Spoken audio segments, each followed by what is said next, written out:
తయారు చేయలేదా జగన్? ఎందుకు లేరు మాజీ మంత్రులు, వీళ్ళు ఎవరు లేరు. కాకపోతే ఏంటంటే తెలుగుదేశంలోనైనా ఖర్చు పెట్టే వాళ్ళని జిల్లాలకి నాయకులుగా పెడతారు.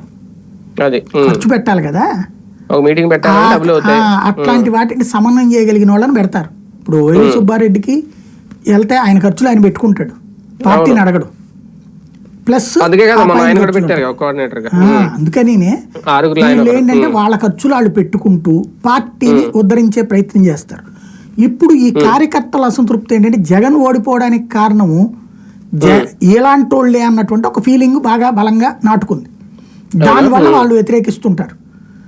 అంటే వీళ్ళు మధ్యలో జగన్ కి మధ్యలో అడ్డాలు అన్నటువంటిది. నిజంగా చెప్పాలంటే జగన్ యాటిట్యూడ్ ఉంటుంది తప్పించి వీళ్ళ యాటిట్యూడ్ కాదు. జగన్ తను కలవాలనుకుంటే వీళ్ళు ఆపుతారా? ఇక్కడ జగన్ ఈ వీడియో కాన్ఫరెన్స్లు, టెలికాన్ఫరెన్స్లు ఇట్లాంటి పెట్టాలి అన్నది ఒక ప్రొఫెషనలిజం గా నడపాలి అన్నటువంటిది జగన్ తీసుకోవాలి. ఇప్పుడు ఎవరో ఇంతకుముందు ప్రశాంత్ కిషోర్ టీము, తర్వాత ఋషి టీంకు ఎవరికో ఇచ్చారు కదా, శుభ్రంగా కన్సల్టెన్సీ మనకి ఇవ్వమనండి, ఏమేం చేయాలో పార్టీని చెప్పేది అదే కదా.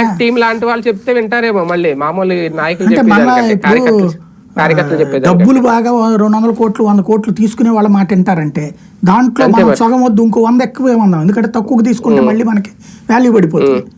అదేదో 100 కాబట్టి 150 కోట్లు మనకి